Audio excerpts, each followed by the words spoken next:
Hey guys, welcome to another episode of Crazy D's Equipment.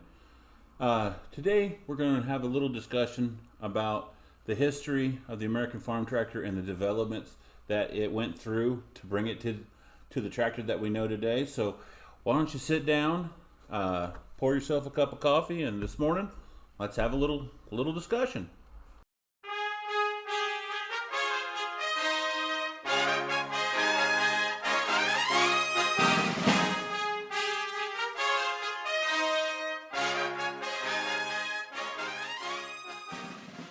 So like they say, guys, in the beginning there was nothing. Early farming started was done by man, all by hand, by stone tools and antlers and stuff. And as the metal came along, we had steel tools and stuff.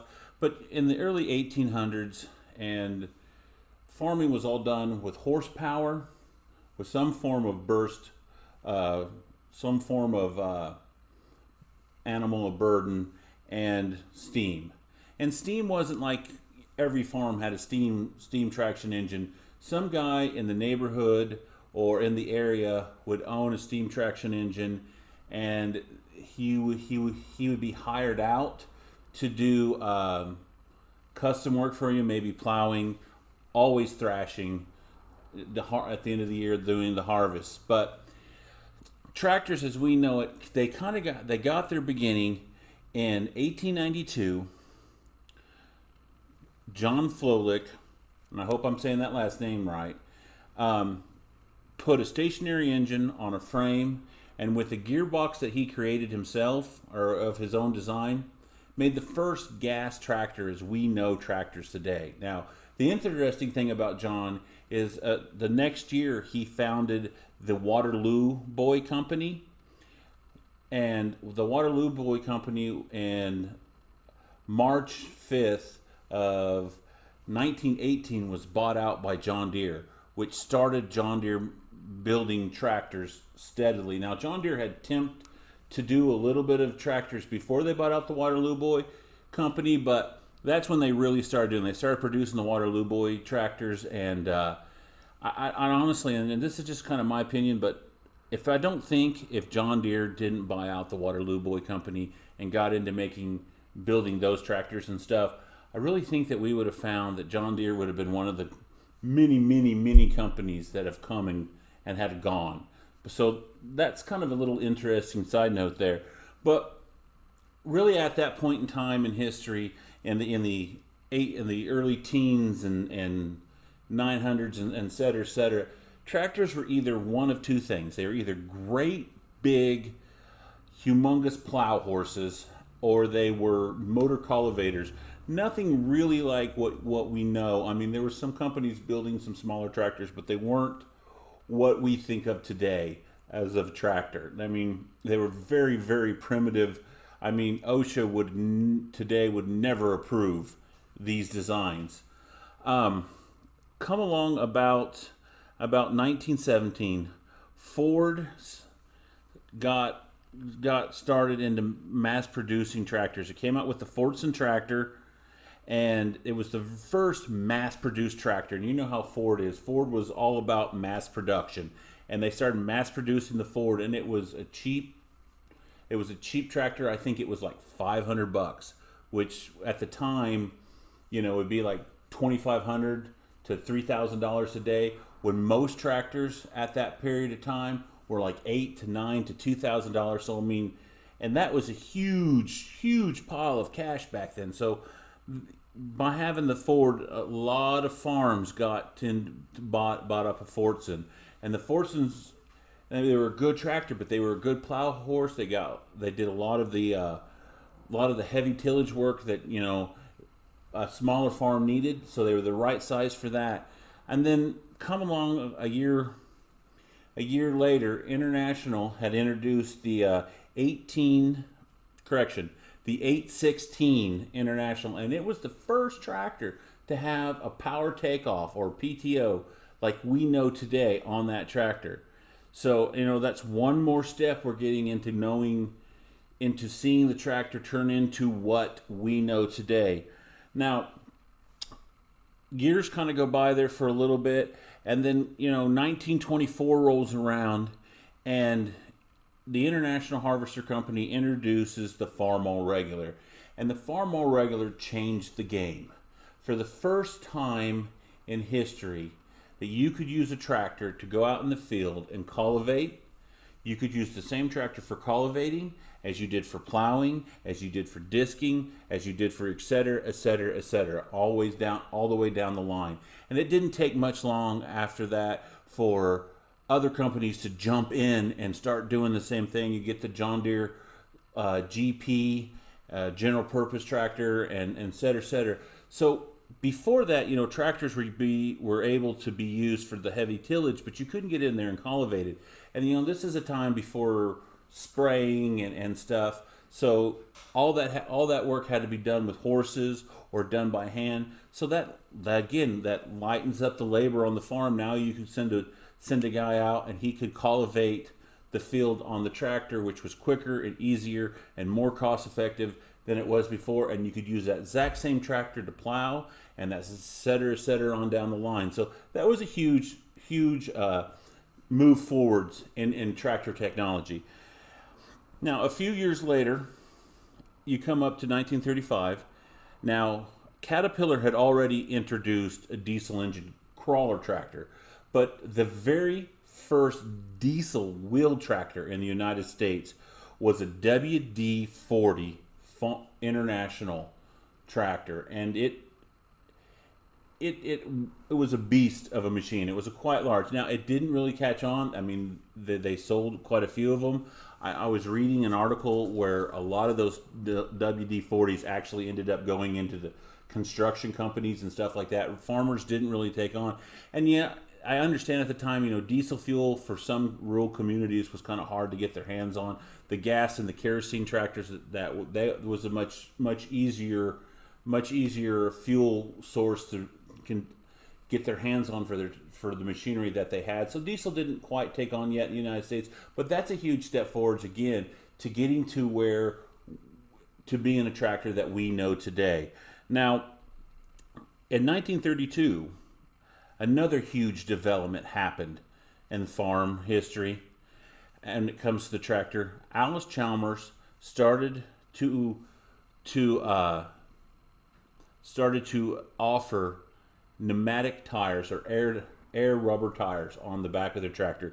It came out on the WC, and you could buy a WC with air tires on the back. Now, what did that do? Well, first thing, before this, everything is on steel wheels, and it takes a lot of horsepower, and it's one very uncomfortable ride of trying to drive a tractor on steel wheels. You feel every single one of those lugs hit the ground, and it was such a huge step forward. So now you've freed up a whole bunch of horsepower of your machinery that it was taking to turn these steel wheels, and the pneumatic tires gave you, I mean, you didn't get the same traction, but you got a better ride. It was easier to do the field work. It was easier to drive the tractor. It was a huge step forward, and so that caught on very quickly, because it wasn't until the next year that International started offering it and John Deere started offering it. And by the time we get to the 40s, it's very rare that a tractor left the factory on steel wheels. Now, they still did that.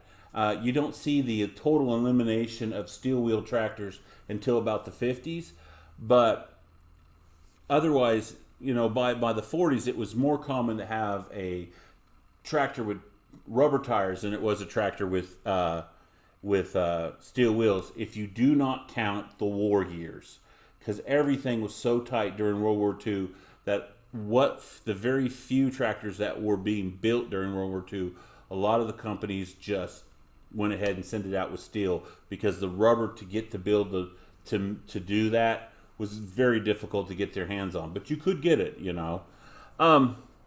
Then we come along to 1939, and the tractor that you all know and we've all talked about, and you've all seen one, and probably 90% of you has driven one, the 9N Ford comes along.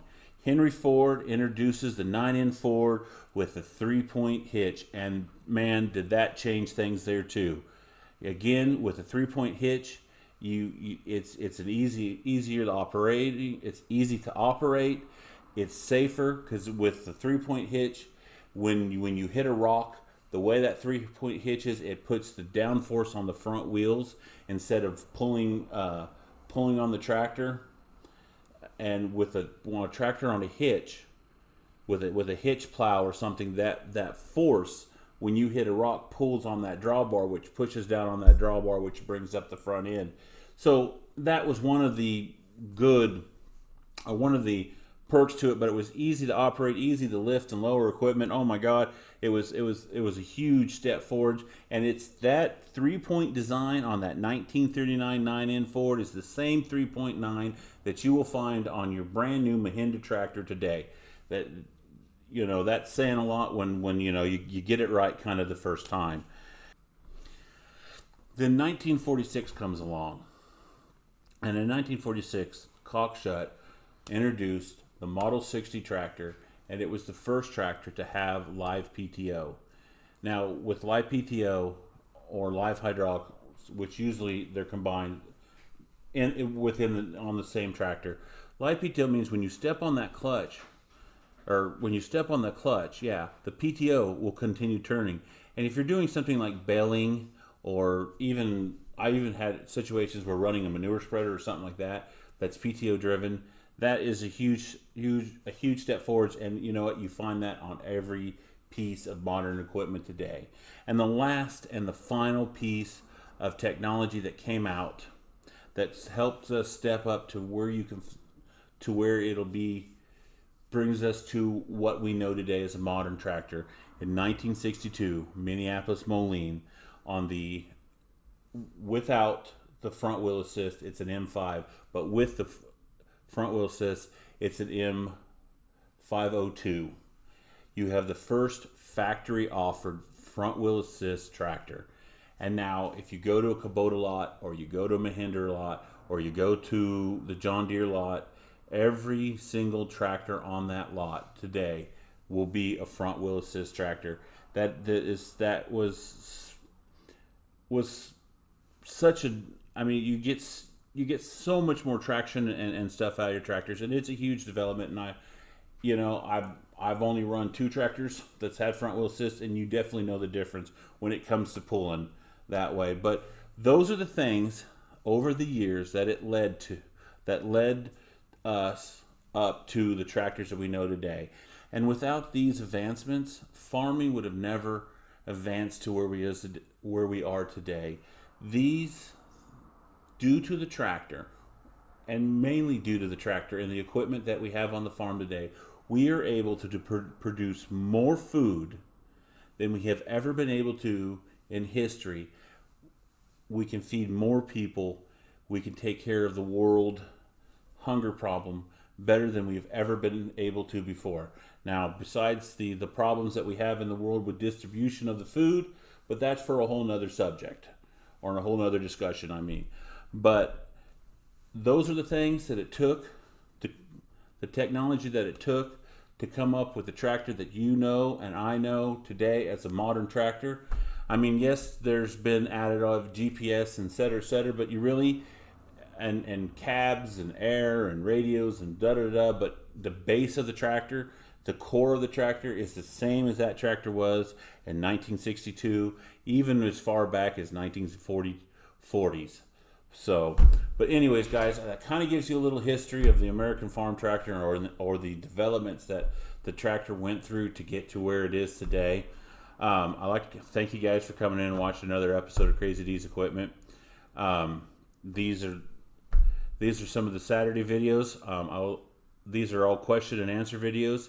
So if you guys could do me a favor, if you have anything that you'd like to learn in one of these segments or one of these videos, please leave it down in the comments below, and I read the comments all the time. And if I see something or see your comment and it's something that I can turn into a video for this, I'd be more than glad to do that. And yes, we will mention you in the beginning of your question is what led to this. So, but otherwise, guys, like I said, thanks for coming in. If you'd be kind enough to subscribe and to hit that bell icon, because I mean, come on, it's time to do that.